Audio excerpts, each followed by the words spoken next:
So this, the buttons weren't out that hour, but that advances the slides. Okay. And you can either stand here, or do you want to use, I'll use this one? That's okay. Yeah, and it just needs to turn on. And I'll introduce you quickly. And if you would repeat the question. Okay. Otherwise, the recording doesn't pick it up. Okay, thank you, Dr. Moore. Our next presentation is on dermatology and skincare by Dr. Yvonne Chiu, and she is a pediatric dermatologist at Children's Hospital of Wisconsin, an associate professor of dermatology and pediatrics at the Medical College of Wisconsin. And she's actually here this weekend for a dermatology conference right across the street. So she ran over to give this presentation, and she has to run back to give another one over there. So it's a good thing we're getting her started a little early. Great. Thank you so much for the kind introduction. I'm really honored to be here to speak with you. As Cindy just mentioned, we had our Pediatric Dermatology Research Alliance conference just across the street this past weekend. And so it's really inspiring to be there, to be talking about the science and what we can do to advance research in children with skin disease, and then kind of come here and meet with families and children. I'd have to say that the Halloween party last night looked like it was a lot of fun. It was really bumping until pretty late, and we were really kind of feeling sad that we were in our little auditorium talking about really nerdy things and missing out on all the fun you guys were having next door. So I want to kind of focus a little bit on some of the skin things that might be relevant to you and your children and families. And so I want to summarize a little bit what the topical therapies are for morphea and localized scleroderma. And I'm a dermatologist. I tend to use the word morphea. I know there's a lot of controversy or kind of differences of opinion about that, so forgive me if I slip. And then talk a little bit about what are the cosmetic options for inactive lesions. I feel like this is a question I get a lot from patients. What can be done, what's real and what isn't, and then finally just sort of some general skincare tips, because I think no matter what sort of skin disorder that you have, there's some very foundational basics that applies to everybody. So let's start first with some of the topical therapies. Oops. So in general, topical treatments are used for mild disease, or sometimes we use them in addition to some of the systemic agents that are being used. And there's four main categories of what we use. You use topical steroids, which I think most people are familiar with. It's a category of medications called topical calcineurin inhibitors. There's a group of topical vitamin D creams, and then finally something called Imiquimod. And all four of them have been shown in mouse models or basic science studies to decrease the fibrosis and decrease the amount of collagen that's being produced, so therefore they soften the skin. And then 3 of the 4 have been shown to decrease the inflammation that might drive scleroderma. So the most commonly prescribed topical medication are topical steroids, and what's surprising is these have never been studied in any formal research kind of trial. Topical steroids are just part of the dermatologist's arsenal. We prescribe them all the time, yet there's really not any scientific data to say how effective they are in scleroderma. But based on personal experience, we know that it works. Examples of different ones that might be used would be things like clobetasol, halobetasol, betamethasone, and then fluocinolone. And so just to understand, we have 7 categories of topical steroids. The high potency ones, the ones that are at the top of that list, class 1 or class 2 topical steroids, are going to be the ones that work the best, and they're the ones that we probably prescribe most often. So those are the names that you're seeing there again, clobetasol, halobetasol. As you go down to class 7, those are decreasing strength of topical steroids. So like hydrocortisone that you buy over the counter, that's there at the bottom, class 7. Now, the main problem with the topical steroids is that even though they work very well, they can cause side effects, and the main side effect that we see is this risk of skin thinning. And when I talk about skin thinning, everybody freaks out and they worry and they're not exactly sure what that means. So here's a picture showing what can happen in the early stages of skin thinning if you use a topical steroid. So you can see that on this arm, and I'm sorry, I don't know if this, there's a little bit right here where you see some of those fine purpley blood vessels starting to show through a little bit on the skin. And then even the bluer, deeper, bigger blood vessels are a little bit more noticeable. And so that's what we say when we say skin atrophy. With a strong topical steroid like clobetasol, class 1, that can occur and start to happen within about 6 to 8 weeks of starting that topical steroid. So that's why it's really hard for us to use these topical steroids long term in treating kids who have localized scleroderma, because one of the disease kind of sequelae, or one of the after effects of localized scleroderma, is that it can cause skin atrophy. So oftentimes we find ourselves in this situation where, is this the topical steroid that's doing it, or is this the disease that's doing it? And so therefore, we really try to limit the use of these strong topical steroids to no more than 1 or 2 months. This side effect is reversible. So if you see this happen and you stop your topical steroid, this skin will go back to normal, usually within a few months. So it's not the end-all be-all if this happens, but obviously we want to try to catch it at this early phase before you start to develop some of the irreversible side effects like stretch marks. And everybody's familiar with what stretch marks look like. And so when that happens, we can't reverse that. So then we go on to other medications beyond topical steroids that can be helpful. And so this is where your topical calcineurin inhibitors and topical vitamin D comes in. The plus side of these is that they don't cause skin thinning. So you could use them forever and you're not gonna have side effects of skin thinning. You don't have worries about complicating the picture. The negative side is they just don't work as well. They're not as strong of an anti-inflammatory, anti-fibrotic. So a lot of times what you may be seeing people do, or depending on who your doctor is and which dermatologist is treating you, oftentimes we'll do something like a strong topical steroid for a month or two, wanna see the kids back, and then we might then go on to using something else that's steroid sparing as more of a long-term maintenance therapy once you've knocked down some of that initial inflammation and skin hardening. So there are 3 different types of topical calcineurin inhibitors. You've got 2 different strengths of tacrolimus ointment, the 0.1 and the 0.03. And then there's another one called pimecrolimus, or Elidil is the brand name of that one. And these are thought to be decreasing in strength. One of the other cons about these is these aren't always well covered by insurance companies. So depending on your insurance and what drugs they have on their formulary, these may or may not be covered. They're extremely expensive if purchased out of pocket. They're usually several $100s for a small tube. And so it can be challenging sometimes to work with individual patients and their insurance to find something that is covered. So sometimes instead of a calcineurin inhibitor, you may then see us use something like topical vitamin D. So again, steroid sparing, no risk of skin thinning. It's an alternative to consider.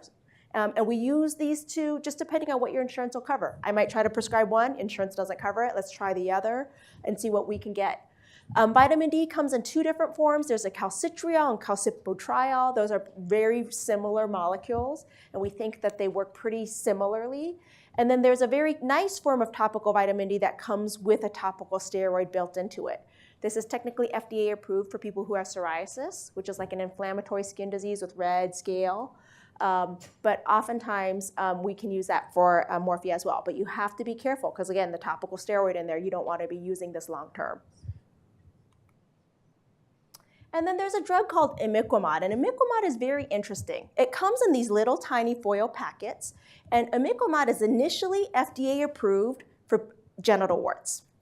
And you think, well, what does genital warts have to do with localized scleroderma?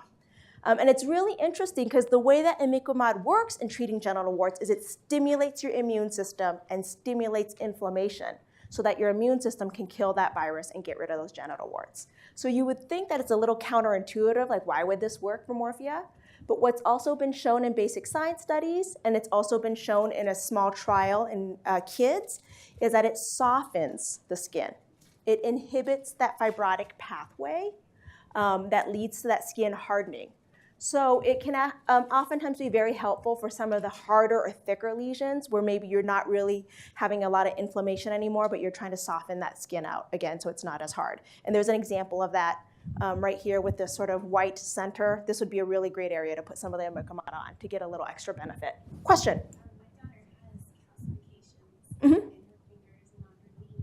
Those doctors don't know what to do with it, and the dermatologist, they say just let it be. I wonder if something like a lotion like that would be helpful. Yeah. Yeah, and I apologize. I didn't include as much about systemic sclerosis and the ulcers and calcifications, but there are actually definitely treatments for that. Yes? Could you repeat the question? Oh, I'm sorry, thanks. So the question is what we can do for calcinosis in the fingertips and in the knees. I think we see that more often with the systemic sclerosis patients. I don't have slides on that, but I can tell you that there are some treatments that we dermatologists are doing. There is something that's called sodium thiosulfate that I've had some good success with. Sodium thiosulfate is typically given as an IV drug, and it has been used for a long time in the dermatology world to treat a disorder of calcification that's called calciphylaxis. You can make sodium thiosulfate into a cream. You'll need to find a special compounding pharmacy that will do it.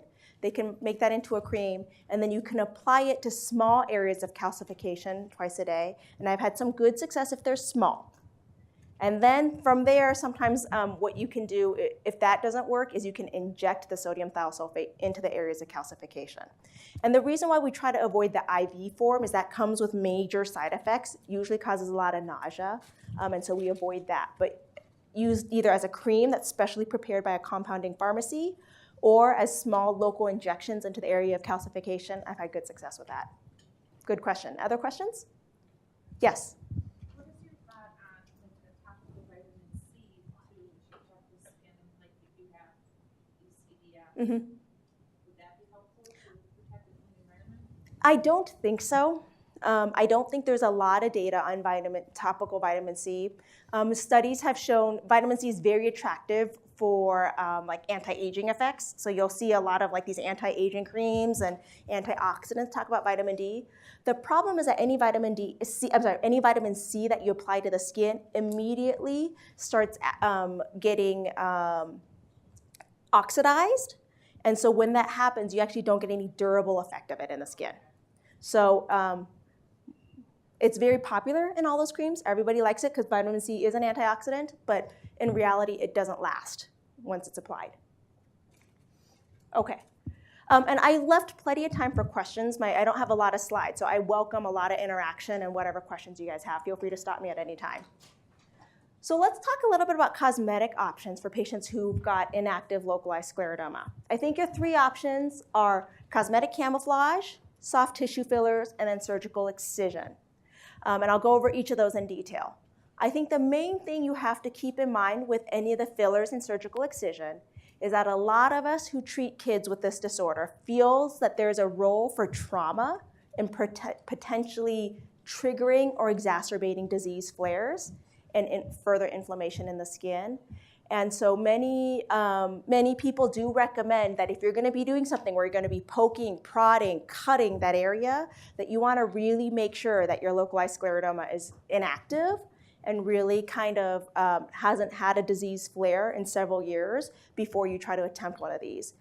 And even then, we don't have a lot of research to show, do we have a risk of triggering disease in kids once you start doing some of these more surgical procedures.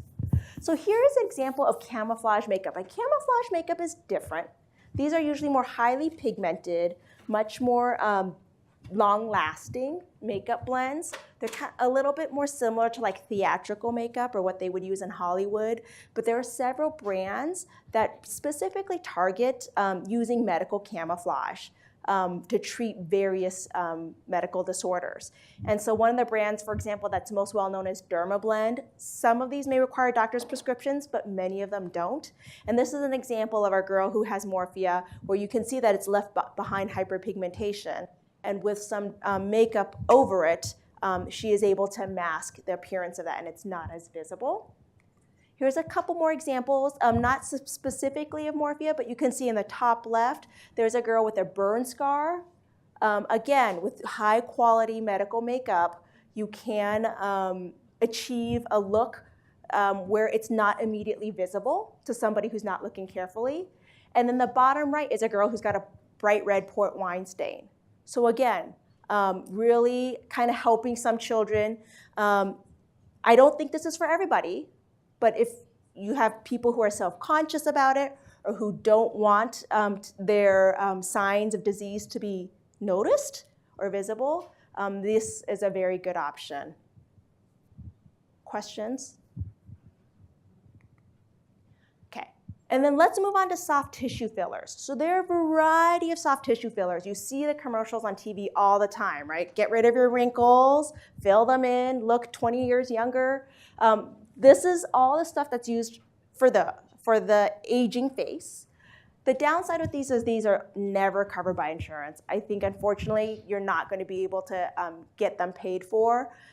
If anyone's had success with that, I would love to hear it. If there's a convincing letter or appeal that you've made to insurance companies. So the different fillers that you have, hyaluronic acid is the most common. This is a soft gel-like substance that's naturally occurring in the skin. So you're basically taking something that's normally there in the skin and you're replacing it. The downside of it is it's got a shorter duration, 6 to 12 months. And then you pretty much have to go back because that hyaluronic acid has been degraded and absorbed. Calcium hydroxyapatite is basically these tiny little calcium microspheres that are then suspended in a gel. So because you have these little calcium balls in your skin, it lasts longer. Crazy thing is these will show up on x-rays. So it's really funny. They'll look like you have tiny little pellets in the skin. That lasts longer, closer to 12, the full 12 months. Poly-L-lactic acid is another substance. And what this actually does is it induces your body and your skin to make its own collagen. So because you're stimulating collagen production in the skin, you get up to 2 years of effect. And then polymethyl methacrylate is a permanent microsphere that lasts in the skin forever. It's suspended in a gel substance, and it'll stay there and last in your skin. And then finally, autologous fat. You can take liposuction from the stomach and from the thighs. Plastic surgeon can harvest that, spin that down, and then re-inject that into areas of the skin. Nice thing about that is it's your own body's fat. It can last for months to years. What are the downsides of some of these fillers? They're expensive. So one set of injections, one syringe, is usually about $1,000, $500 to $1,000. And for a large and coupe de sable, it may be several syringes per treatment. And then you're talking about repeating that every 6, 12 months or so, depending on what you use. The ones that are permanent, everyone goes like, well, why wouldn't I just choose the more permanent options? And that's because they have more side effects.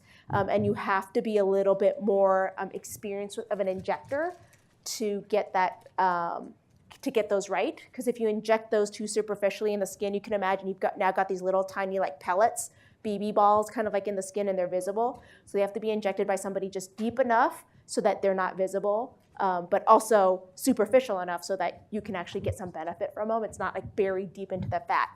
These are not done by most pediatric dermatologists. These are not done by most medical dermatologists. So we'd have to work closely with you to find a cosmetic dermatologist or plastic surgeon who would do these. And you'd want somebody who is got some experience.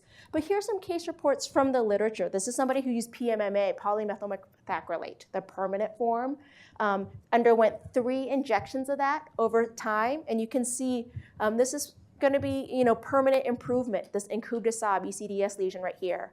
That's kind of filled in pretty nicely.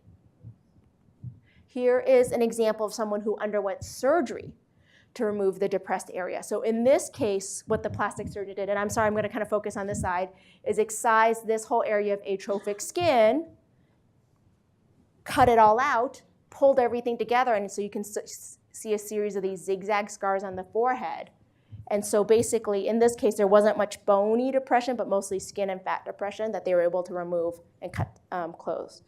Again, I would just say, caution that in something like this, I would just be super worried, really make sure that this child has not had active disease for a long time, because I would hate to trigger something worse. And then this is an example of fat grafting for Parry-Romberg. So fat grafting is a little different from autologous fat transfer, where I talked about you suck some fat out with liposuction and then you spin it down and inject it back in. Fat grafting actually means doing a surgical cut, harvesting an entire lobule of fat with its own blood supply, and then grafting that back in and connecting blood vessels together to make sure that that fat stays there long term. And here's a woman who has Parry-Romberg of the lower face who underwent fat grafting to kind of fill in that depressed divot there. Question? What's your opinion on if someone has the corticosteroid and the Parry-Romberg? I know there's some conditions. There's a plastic surgeon in Wisconsin that does it while it's active, thinking that you're taking the healthy tissue and replacing it, from the sick tissue. Is that risky or scary to have Parry-Romberg and the scleroderma when you're surgeon? Yeah, so the question is what I think about doing surgery for active disease, either in coupe de sable or Parry-Romberg. I feel pretty strongly about this. So there are different things when we talk about plastic surgery for the condition, whether it's, so linear scleroderma of the head includes the coupe de sable and the Parry-Romberg. So fat grafting is kind of the one slide that Dr. Lee was showing with the fat grafting is literally what that is just like with women get like the lymp enhancement. It's just taking some fat from your belly or your butt. spinning it down, purifying it, and putting it just in little tiny like droplets on your face. So it's a pretty non-invasive procedure. It's more for cosmetic, purposes, and we usually do that kind of after treatment with methotrexate, steroids, et cetera. Disease is quiet, just to kind of, help the patient if that will make them kind of feel aesthetically, better. And we've had good outcomes with that. There's really not a big downside. It's a very well tolerated procedure. If it reabsorbs a little bit, that's the only downside. So, but you need to know the terminology. So fat grafting is just what I was describing. It's literally just the liposuction, spinning it down and putting it back in. It's really non-invasive. It's like tiny little, you can't even see the scar where, the plastic surgeon goes in. So the more aggressive approach would be flaps. So they're actually flaps like from your back skin and sometimes still attached on a pedicle, and they move it, towards your face. So it's all layers, not just fat and skin, but muscle, fascia, et cetera. Or they'll take that clump out of, your back and free flap. So disconnect the blood vessels and then put that again on your face. That is a very aggressive, very involved procedure. It is appropriate for certain people. So I'm not saying it's not appropriate for everyone, but just certain people, like very severe disease. I think, agreed later after treatment, not like in active disease. I know that I personally have seen patients where I felt they had more mild or mild to moderate disease, and I felt like systemic therapy first would have been a better way to go, and then maybe do fat grafting. Maybe they didn't need the whole giant flap procedure. It's a very involved procedure. And my comment too, and I would be interested in your thoughts, is I am worried that you're taking somebody where we think trauma or inflammation or drives this disease, and you're putting them through more trauma and more inflammation. Right. And so just please see a peds derm or peds room before you see that individual. We're more than happy if you see, but you need to have medical management as well. Yeah. And then I'll let you talk. I think it's going to be dependent on where you are, because I think a lot of the things that I'm talking about, like these type of injections, and maybe to a certain extent, just like excising a localized area that's been really, really burned out for a really, really long time. I think any good specialist in your local area could probably do that with guidance from your medical doctor, dermatologist, rheumatologist. Somebody can guide you with that. I think something like this, I would be a little bit more, wary about making sure we help you find the right person. But I think you don't have to travel across the country to find somebody. I think you can find somebody in your local community with guidance from who you see. I would make sure that you are seeing board certified specialists. So there are a lot of people out there now who are not dermatologists, who are not plastic surgeons, and then facial plastic surgeons who are board certified in ear, nose, and throat surgery, otolaryngology. Those are the 3 subspecialties that really have training built in during their residency to do cosmetic procedures and cosmetic surgeries. It's very popular now where you go to this local strip mall and you find somebody who's got a laser hair removal place and a Medi-Spa, and you find out who's staffing that place, and it's not even a physician. That some doctor who is not board certified in any of those 3 specialties is just supervising a group of nurses there. And the nurses are the ones doing the injections, and that's what I would really caution you against. But I don't think that it has to be a name of, like you don't have to fly to New York or you don't have to go to LA to find somebody. You want to find somebody who is comfortable doing these cosmetic procedures, but also understands kind of the medical aspects. And I think that's something where a phone call from me to that plastic surgeon to kind of talk things over would be very beneficial. Okay, question in the back there?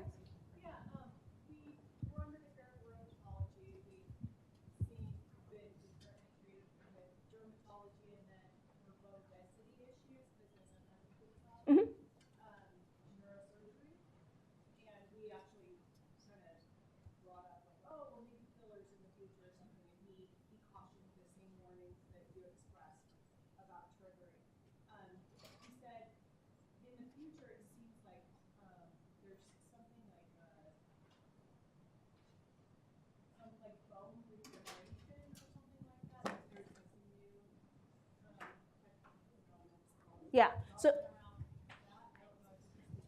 if I'm hearing the question correctly, what I understand is your neurosurgeon has counseled against some fillers, but maybe mentioned that for the bone atrophy that there might be a foam. Is that correct? Did you say bone?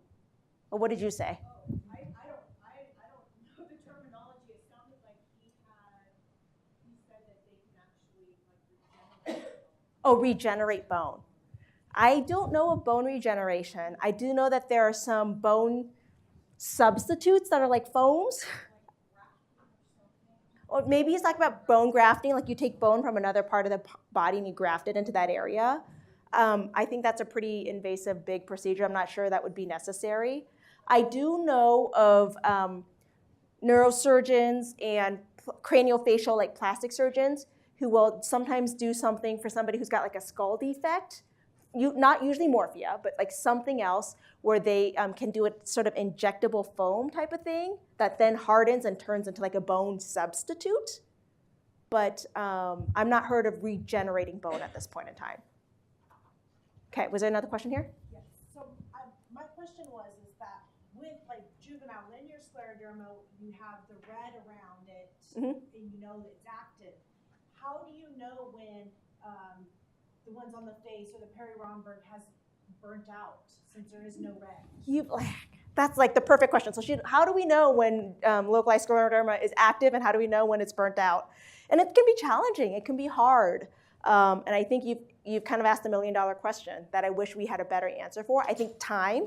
So sometimes if you have a lesion that's deep, you got somebody who's got something like this where there's no signs of disease activity, but you can kind of see that there's just this depression there. Sometimes if you've monitored them for a year and you don't see it getting worse, or 2 years, you can then say it's inactive. But if you walk into my office and you have one time point and I'm looking at this, I can't tell you for sure if it's active or inactive. So I think that's a good question. Yes, question here.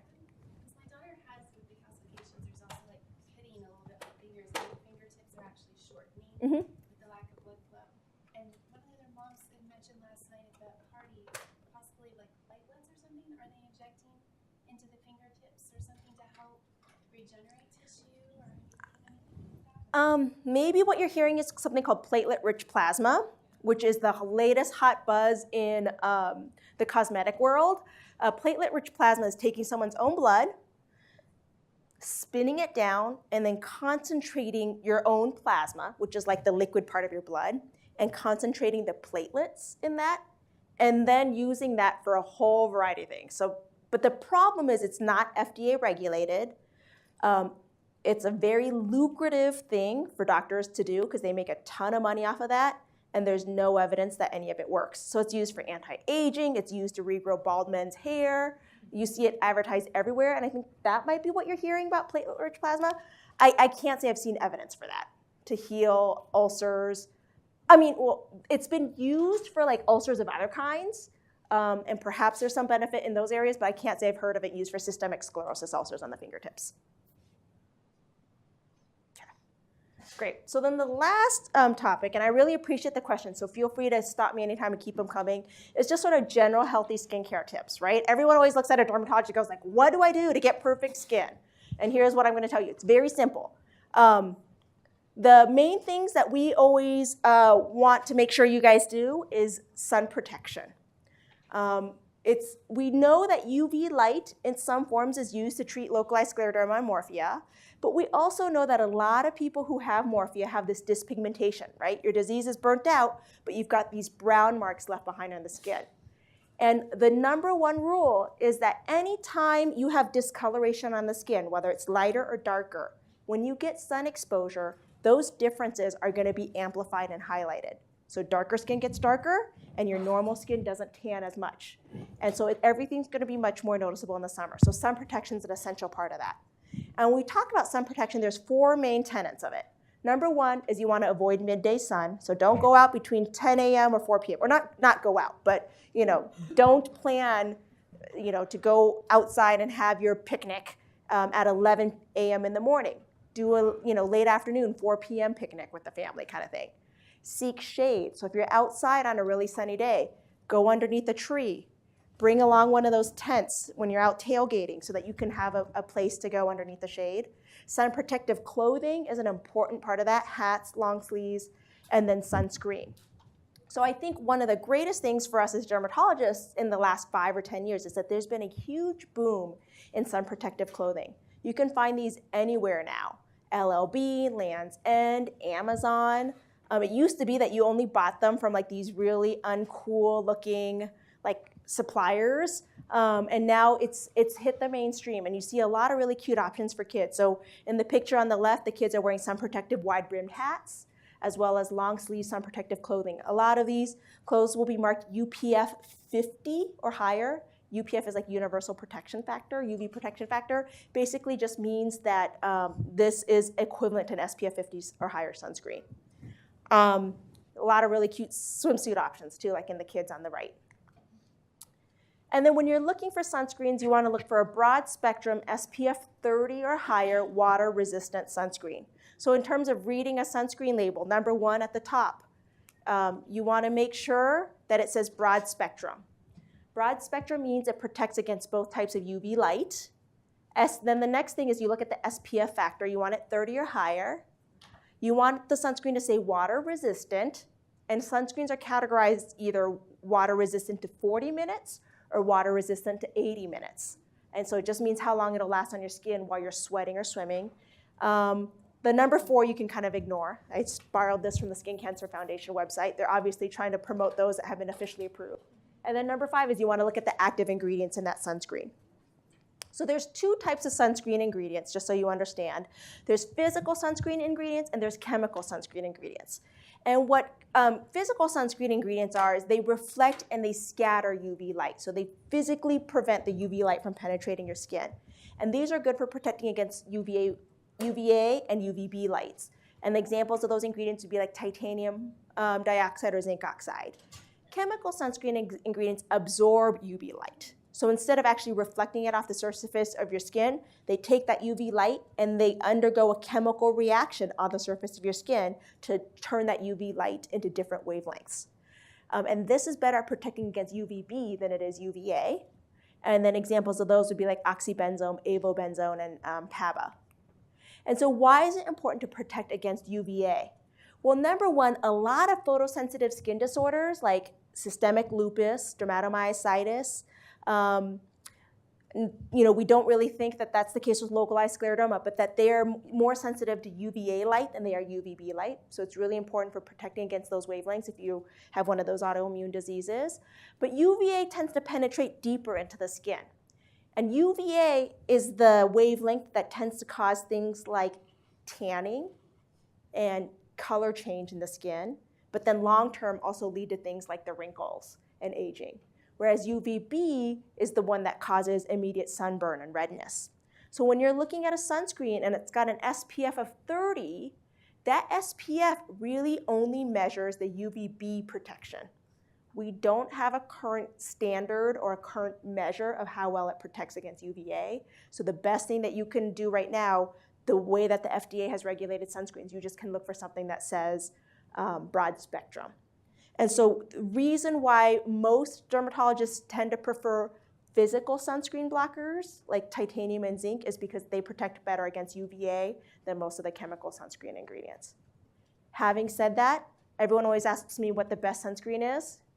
What do you think my answer is going to be? The one that you use. Exactly, because it doesn't, I recommend a sunscreen and then people go, that one's too chalky, it's too thick, or I didn't like the smell of that one, or that one's so sticky, it got all over my kid's hair. So I don't really care which one you use. Using something is better than using nothing. But I think the main thing now is the fact that we have the sun protective clothing. You can let your kids swim out there all day long because they've got their wide-brimmed hat on, they've got their long-sleeve swimsuit on, and you're not chasing after them constantly to put sunscreen on their skin. So I think that's why sunscreen, should be sort of a supplemental thing to what you're doing in addition to seeking shade, not going out in the middle of the day and wearing your sun protective clothing. And then finally, you want to make sure you apply the sunscreen properly. So put it on 15 minutes before you go out, so it's got some time to absorb into the skin a little bit. The general rule is for an adult-sized person, you need 1 ounce or an entire shot glass of sunscreen to cover the entire body. Most people are under applying their sunscreen. And then if you're just sitting there and not doing anything, you're not sweating, you're cool as a cucumber, you still have to remember to reapply every 2 hours. If you're sweating, if you're swimming, if you're toweling off, you got to reapply much more frequently than that. Okay? And then, yes, question? In general, the discussion about the sun and the implications on scleroderma, is that more for cosmetic reasons, or are there also medical reasons why it might cause this flare? That's a really good question. So the question is whether or not sun avoidance has a medical implications for scleroderma, or whether or not it's mostly for cosmetic reasons. I don't think there's a whole lot of evidence that sun maybe triggers localized scleroderma or activates localized scleroderma. So in that instance, it's mostly for cosmetic reasons. Okay, and then other side of the thing, dermatologists will say protect yourself from the sun, and then the other side of the healthy skin equation is make sure that you keep your skin moisturized. So the 2 ingredients to healthy skin is using fragrance-free products and daily moisturization. So in general, we dermatologists like fragrance-free products because fragrance can be a very irritating substance on the skin, lead to things like eczema, lead to things like very kind of dry, scaly skin. And so one of the things that I hope to educate you guys about today is how to read a bottle label so that you can recognize fragrance-free. Because you can see these 2 products, they're Aveeno, right? Who thinks Aveeno is a good skincare? Dermatologist recommended, right? You go to the store, you go look at your Aveeno bottles. Which one's fragrance-free? The one on the left. What does the one on the right say? Gentle scent. What does it say? As gentle as fragrance-free. What kind of advertising is that, right?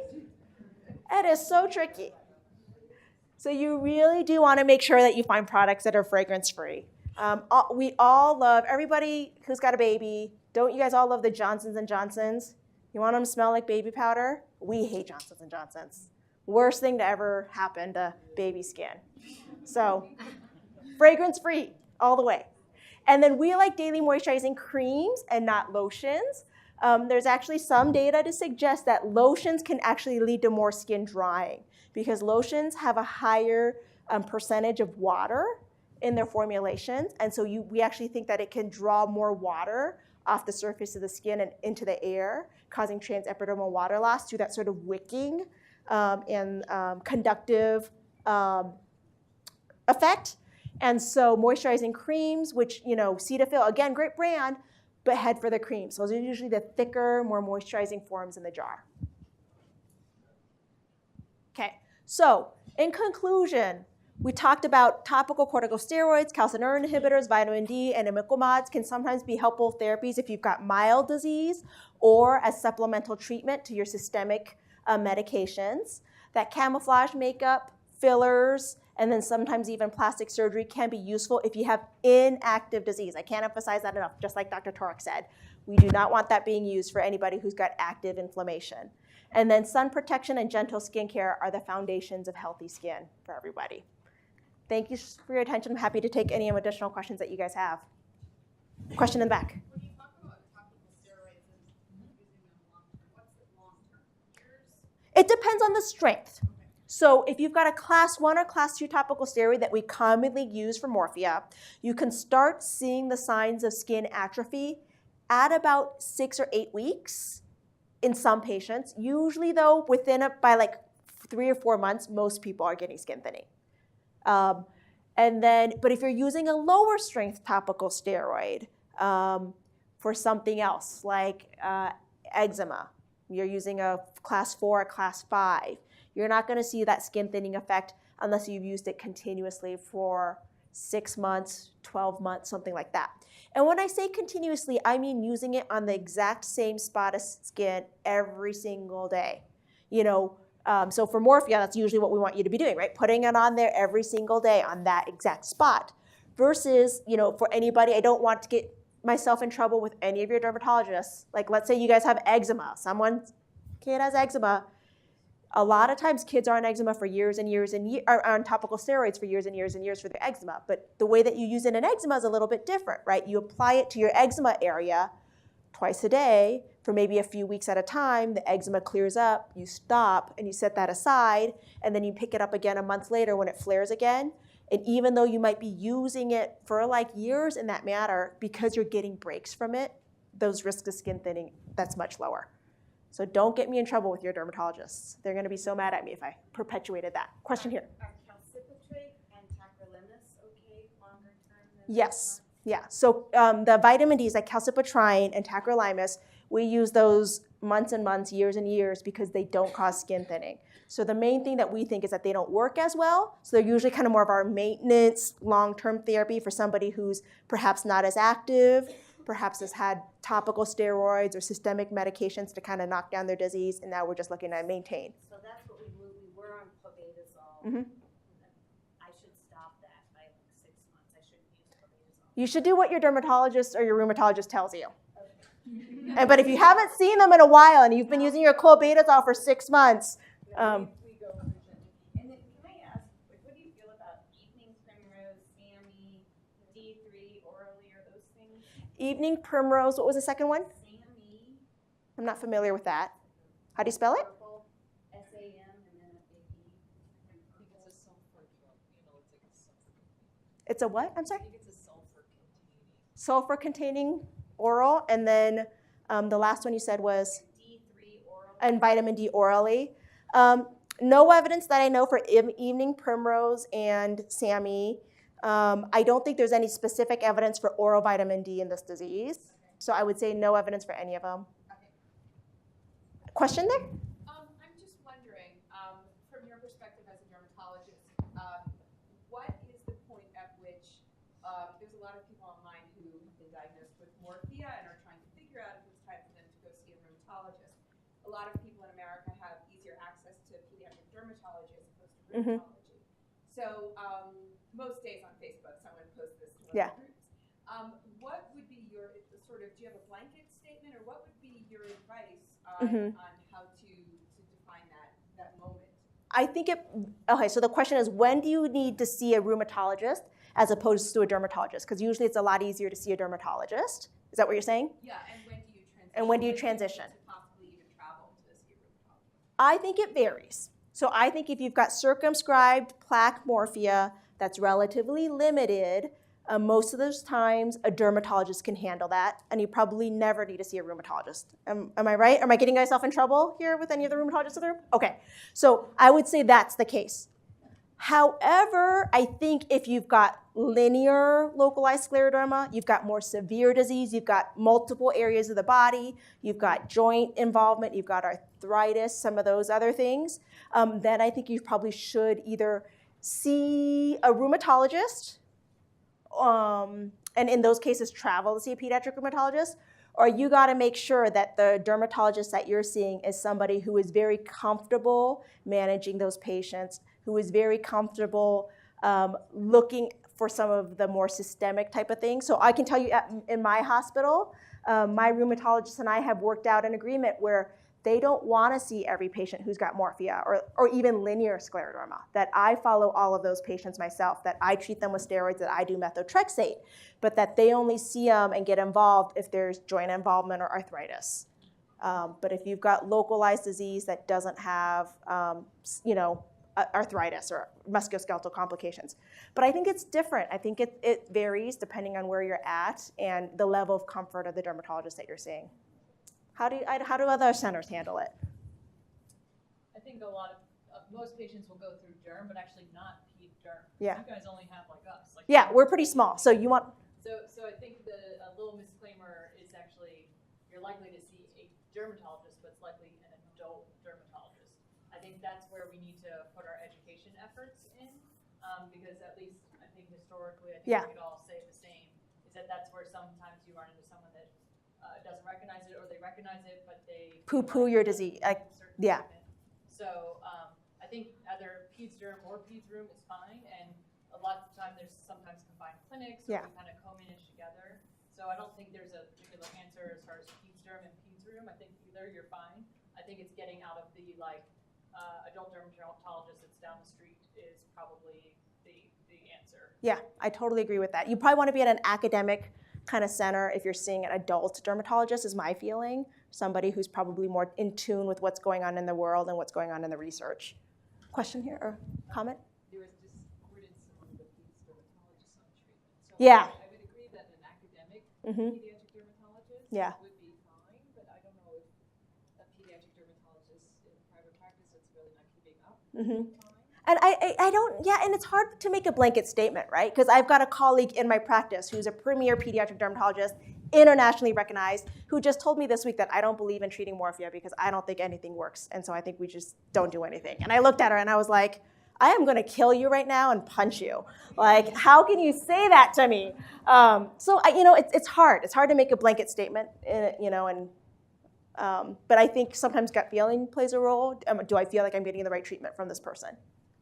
I think another thing to think about in terms of seeing a rheumatologist is that we know even with localized scleroderma from Cassie's research that many patients have effects outside of just the skin. Mhm. And a pediatric rheumatologist, our appointment times for new patients generally are an hour. We have more time to ask about the other systems in the Mhm. body, what else is going on, compared to a dermatologist whose times are often shorter.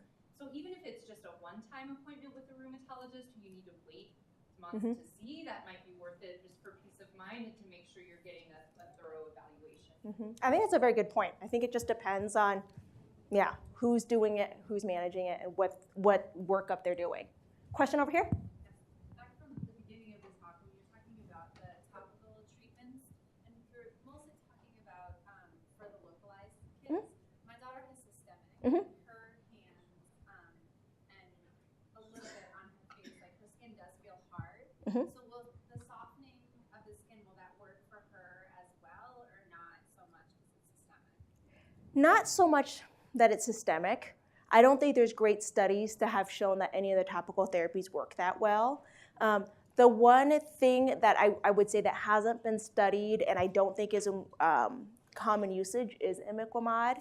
And that's actually something that I'm interested in studying a little bit more to figure out if that does have some supplemental benefit for systemic sclerosis, at least in like certain areas. Question over here? Fingertips and the blood flow. Uh-huh. Have you heard of anything of frankincense or like newer oil, Mhm. cypress oil that could be used to help like generate, open up vessels, or maybe help with healing? So the question is about certain essential oils like frankincense oils that can maybe help with the healing and the ulcers. And unfortunately, I don't think there's any data about that. I think a lot of the things, if you're talking about topicals to help improve blood flow to the fingertips, things like compounded or topical niacin have been kind of reported, and it's something that we try. But also a lot of systemic agents like calcium channel blockers and other things like that.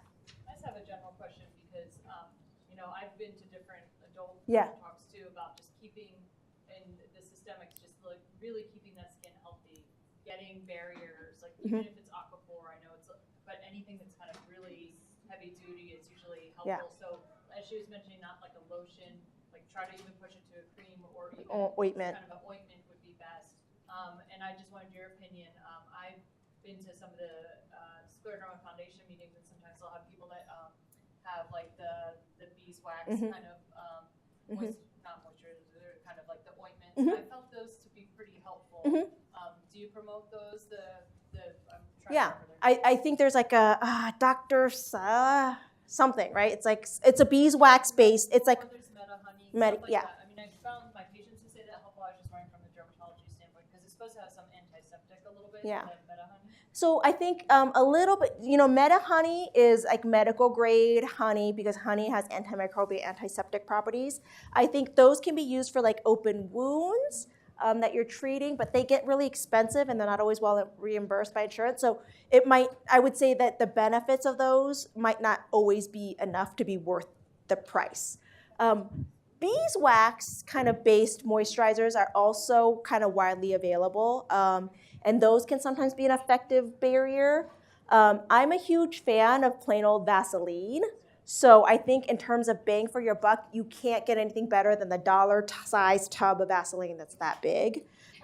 Slather it on your hands at night. What I really like is something called the wet wrap approach. So like you really slather on the Vaseline and then you take a wet, warm towel, wring it out and then wrap your hands in those, and then maybe even take like a plastic bag, like a Ziploc, you know, that you stick your hand in and like pinch it off. And then this is like, sounds really crazy, but you sit there and you watch TV for 30 minutes, and it's like when you go get a manicure, or you like have ever done like a therapeutic body wrap at the spa, that heat and that moisture then helps open up the bonds between the keratinocytes and allows some of the moisturizers to penetrate a little bit better. But you know, I would say Vaseline, and then Vaseline under wet wrap occlusion is very helpful too. I think there's a variety of those, like, you know, just in terms of what works best, it's hard to say, because I think everybody has something a little bit different, and so it's sometimes trial and error finding those various things that you like. I don't know if we have time for more questions or if it's time for the break. We all good? Well, can you hang around for the break? I can hang around if people want to come on up and ask some questions, or if there's one more that I'm happy to, yeah. I'll talk to you in a minute. Okay. Okay, she'll hang around for the break, and it's the Sunday break time, so I think the kids are probably already at it out there. You better get to it pretty quickly. We'll resume back in here at 3:30. Thank you, Dr. Chiu. Thank you.